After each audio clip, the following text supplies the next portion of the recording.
بسم اللہ الرحمن الرحیم۔ السلام علیکم ناظرین، منزل ہے کہاں میری کہانی لے کر آپ کی خدمت میں حاضر ہے۔ لیکن کہانی میں آگے بڑھنے سے پہلے ہمیشہ کی طرح آپ تمام دوستوں سے التماس ہے کہ ہمارے چینل ذرا سی آہٹ کو سبسکرائب کر دیجیے اور ساتھ گھنٹی کے بٹن کو دبا دیجیے تاکہ ہماری آنے والی نیو کہانی کا نوٹیفیکیشن آپ کو مل سکے۔ شکریہ۔ اللہ ہی بہتر جانتا ہے وہ پرسرار شخص کون تھا، کہاں سے آیا تھا اور کہاں چلا گیا۔ آج بھی میں اس کی تلاش میں مارا پھر رہا ہوں۔ نہ جانے کہاں کہاں کی خاک چھانی ہے اور کتنے مزاروں درگاہوں کے چکر کاٹے ہیں، مگر وہ مجھے کہیں بھی نہیں ملا اور پتہ نہیں ملے گا بھی یا نہیں۔ مگر جب تک زندہ ہوں آس کا دیا جلائے رکھوں گا کہ وہ مل جائے تو شاید بادل کو برکھا بھی مل جائے، کیونکہ اس نے کہا تھا برکھا بادل کے اندر ہوتی ہے، بادل آتا ہے تو برکھا بھی اس کے ساتھ آتی ہے اور برس کر جدا ہو جاتی ہے، مگر پھر باپ بن کر بادل میں سما جاتی ہے۔ یوں ان کے ملنے اور بچھڑنے کا عمل جاری رہتا ہے۔ اگر یہ بات سچ ہے تو میری برکھا مجھے کیوں نہیں مل رہی؟ میرا نام بادل ہے، یہ نام بھی اسی پرسرار شخص نے دیا تھا جسے میرے والد پیر سائیں کہتے تھے، حالانکہ وہ کسی طور بھی پیر سائیں نظر نہیں آتا تھا، بلکہ ہوش سے بیگانہ دیوانہ دکھائی دیتا تھا۔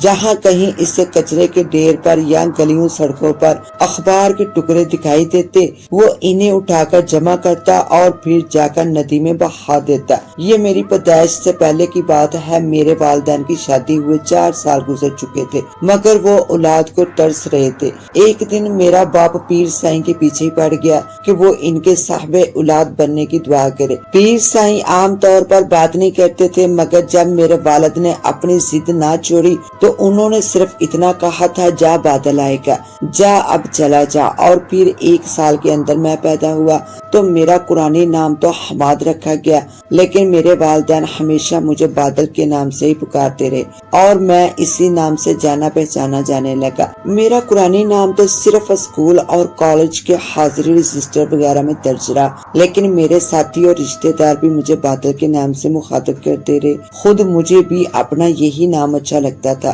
کالج میں میرے دوست اکثر مجھے چھیڑتے ہوئے کہتے تھے، ارے بادل تجھے بھی کوئی برکھا ملی یا نہیں؟ ابے دیکھ یہاں ایک سے ایک بڑھ کر خوبصورت لڑکیاں پڑھ رہی ہیں، تو بھی کسی کو برکھا بنا لے۔ مگر میں ہنس کر بات ٹال جاتا۔ ایسا بھی نہیں تھا کہ میں کم صورت تھا، میرا شمار کالج کے ہینڈسم لڑکوں میں ہوتا تھا۔ مجھے کسی قسم کا احساس کم تری بھی نہیں تھا، مگر میں کسی حد تک شرمیلا ضرور واقع ہوا تھا۔ اگر کوئی لڑکی خود مجھ سے بات کر لیتی تو میں جواب دے دیتا، ورنہ خود کسی سے بات نہ کرتا۔ البتہ دوستوں کی چھیڑ چھاڑ اور عمر کے تقاضے نے میرے دل میں بھی کسی برکھا کی تلاش کا بیج بو دیا تھا۔ میں چھپکے اپنی برکھا کو تلاش کرنے میں لگا رہا، جو میرے دل کی دھڑکن بن کر اس کی بنجر دھرتی کو سیراب کر دے۔ میں پیر سائیں کو بھی تلاش کرتا رہا، جو برسوں تک نہ جانے کہاں غائب تھے۔ اگر وہ مل جاتے تو میں ان سے پوچھتا کہ مجھے برکھا کب ملے گی، کہاں ملے گی، کیسے ملے گی۔ پیر سائیں بھی مجھے نہ ملے، البتہ یہ ضرور ہوا کہ مجھے بادلوں اور برکھا سے عجیب سا لگاؤ پیدا ہو گیا۔ گرمی ہوتی یا سردی میں بادلوں اور بارش سے بے خود ہو جاتا اور برسنے والا پانی جیسے میرے دل میں بڑکنے والے شعلے کو ٹھنڈا کر دیتا۔ مگر یہ باتیں میرے گھر والوں کو نہ بھاتی۔ وہ گرمیوں کے دن تھے اور شام کے 6:30 بج رہے تھے۔ بادل آسمان پر مٹر گشت کر رہے تھے اور میں چھت پر بیٹھا من ہی من میں بارش کے آنے کی آرزو کر رہا تھا، جس کے بھرپور اثار تھے۔ اچانک ماں کی آواز نے مجھے اس طلسم سے نکال دیا۔ ارے بادل، تمہارے ابا کہہ کے تھے کہ وہ پیر جی کی تلاش میں جائیں گے، اس لیے اسٹور پر تمہیں جانا ہوگا۔ میں بے دلی سے سیڑھیاں اترتا ہوا نیچے آیا اور باہر جانے لگا تو ماں کا حکم جاری ہوا، بیٹا چھتری تو لے لے، واپسی پر خود کو بھگو کر آ جاؤ گے۔ میں نے ماں کا دل رکھنے کے لیے چھتری اٹھائی اور جنرل اسٹور کی طرف روانہ ہو گیا۔ اچھی خاصی کمائی تو ہے جنرل اسٹور کی، فاقہ کشی تو نہیں ہو رہی کہ آج کے دن بھی ابو کو اسٹور بند رکھنا گوارا نہ ہوا۔ میں یہ سوچتا ہوا جا رہا تھا، ویسے بھی مجھے اپنے جنرل اسٹور سے چڑ تھی ابو کی سخت ہدایت پر میں 1-2 دن بیٹھنے کی زحمت گوارا کر لیتا، مگر آج تو مجھے نہایت غصہ آ رہا تھا۔ یہ بھی کوئی موسم ہے اسٹور کھولنے کا؟ ابھی چند منٹوں بعد بارش برسنے لگے گی، پھر بلا بھیگتا ہوا کون آئے گا کہ شیمپو دے دے، صابن دے دے یا کریم دے دے؟ ارے پاگل، کسی کام کا کوئی موسم تھوڑی ہوتا ہے، جب آنا ہوتا ہے تو جانا بھی ہوگا۔ یہ ایک غیبی آواز تھی۔ میں نے حیران ہو کر ادھر ادھر دیکھا کہ آخر کس نے میرے اندر کی جنگ کو سن لیا تھا۔ سامنے ایک دروازے کے باہر سرمئی کار کے برابر میں ایک لڑکی کھڑی تھی اور سامنے دروازے میں کھڑی دوسری لڑکی سے باتیں کر رہی تھی جو شاید اسی گھر کی رہنے والی تھی۔ ان کی گفتگو کا کوئی نہ کوئی لفظ وقفے سے میری سماعت سے ٹکراتا، مگر میں اس کو نظر انداز کر کے اپنی آنکھوں سے اس پری چہرے کی پوچھا کر رہا تھا۔ براؤن سوٹ میں ملبوس اس کا گورا رنگ نکھر رہا تھا، شانوں پر بکھرے سیاہ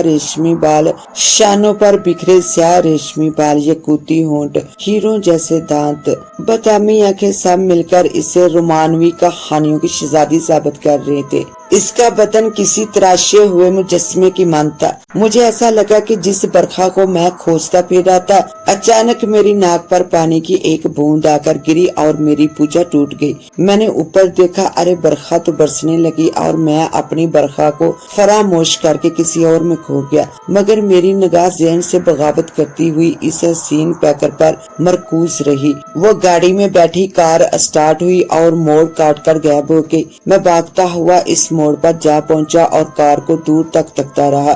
جب کار نظروں سے اوجھل ہو گئی تو ادھر واپس آیا جہاں چند لمحے پہلے وہ موجود تھی۔ اس گھر کا دروازہ بند ہو چکا تھا۔ میں نے ادھر ادھر دیکھا، اس کشادہ گلی میں اس وقت کوئی بھی نہ تھا۔ میں دروازے کے قریب جا پہنچا، جیب سے رومال نکالا، زمین پر اکڑو بیٹھ گیا اور جس جگہ چند لمحے قبل وہ برکھا کھڑی تھی عین اسی جگہ کی مٹی اٹھا کر رومال میں جمع کرنے لگا۔ جب زمین کا وہ ٹکڑا گرد سے صاف ہو گیا تو میں اٹھا اور واپس گھر کی طرف چل دیا، کیونکہ بارش شروع ہو چکی تھی اور اب اسٹور پر جانا بیکار تھا۔ میں چاہتا تھا کہ جلد گھر پہنچ جاؤں اور بارش کا مزہ لوں۔ یہ بھی سوچ رہا تھا کہ آخر وہ مٹی میں نے کیوں سمیٹی؟ اگر مجھے کوئی دیکھ لیتا تو پاگل ہی سمجھتا، لیکن میں نے تو یہ سب جان بوجھ کر نہیں کیا تھا۔ مجھے جیسے کسی غیر مری قوت نے مجھے ایسا کرنے پر مجبور کیا تھا۔ میں اس حسن کی دیوی کے تصور میں گم تھا اور جنرل اسٹور کا ممنون تھا، جس کے باعث مجھے برکھا مل گئی تھی۔ گھر پہنچنے تک میں بارش میں بھیگ چکا تھا۔ ماں نے دیکھا تو برس پڑی، دیکھا خود کو کیسا بھگوتا آیا ہے، اب چڑھے گا بخار تو کہے گا ماں نے ہی بھیجا تھا نا۔ میں خوش آمد پر اتر آیا، دیکھو امی تمہاری طبیعت خراب ہے، ڈاکٹر نے دن میں بھی سونے کی تلقین کی تھی اور 8 بج گئے ہیں۔ میں نے پانی کے ساتھ اماں کو دعا کھلائی اور کمرے میں چھوڑ آیا۔ ماں کا غصہ ختم ہو گیا تھا اور پھر میں اپنے کمرے میں آیا، جیب سے وہ رومال نکالا اور اسے غور سے دیکھا اور تکیے کے نیچے رکھ دیا۔ باہر آیا، امی بھی سوئی ہوئی تھی۔ میں باورچی خانے میں گیا اور بہنوں سے مخاطب ہوا، میں چھت پر جا رہا ہوں، اگر امی اٹھے اور میرے بارے میں پوچھے تو کہنا کہ فروغ کے گھر گیا ہے۔ اپنے شوق کی تکمیل کے لیے مجھے اکثر اوقات جھوٹ سے کام لینا پڑتا تھا۔ میں جلدی سے اوپر آیا، بارش اپنے زوروں پر تھی، میں بھیگ رہا تھا، میری روح بھیگ رہی تھی، قطرے میرے جسم سے ٹکراتے اور گر جاتے۔ مجھے ایک نئی تازگی مل رہی تھی، مگر آج تو میرا دل بھی پیار کی فوار سے بھیگ چکا تھا۔ یہ بارش میری زندگی کی سب سے حسین بارش تھی۔ بارش تو یوں بھی میری کمزوری رہی تھی، لیکن آج کی بارش کا لطف ہی کچھ اور تھا، جیسے بارش میں پانی کی بوندیں نہیں گلاب کی پنکھڑیاں برس رہی تھی۔ میں بدل گیا تھا اور اسی وجہ سے مجھے ہر شے حسین معلوم ہو رہی تھی، شاید اس لیے کہ یہ میری محبت کا پہلا دن تھا اور میں محبت کے اذیت ناک درد سے ناواقف تھا۔ لیکن وہ تھی کون، کیا نام تھا اس کا، اور اب میں اسے دیکھ بھی پاؤں گا یا نہیں؟ بارش تھمنے لگی تو میرے جسم میں ہلکی سی کپکپی طاری ہو گئی۔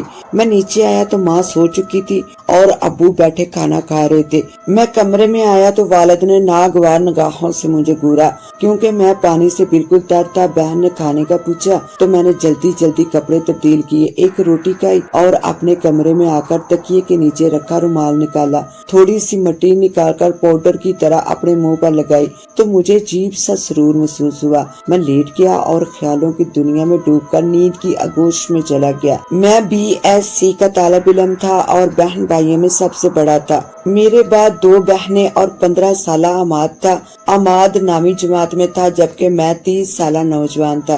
گندمی رنگت، کشادہ پیشانی اور لمبا قد۔ میں مردانہ وجاہت کا ایک نمونہ تھا اور اگر میں بطور ہم سفر کسی لڑکی کی طرف ہاتھ بڑھاتا تو میرے ہاتھ کو جھٹکا نہ جاتا، مگر میری عادت لڑکیوں سے دوستیاں کرنا نہیں تھی۔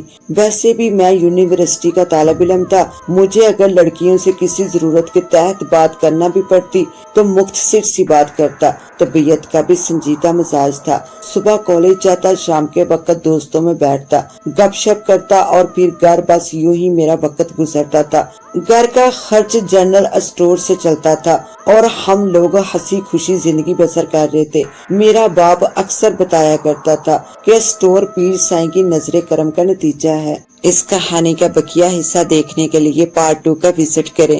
اس کے ساتھ ہی اب مجھے دیں اجازت، ملتے ہیں انشاءاللہ پارٹ 2 کے ساتھ، تب تک کے لیے اللہ نگہبان۔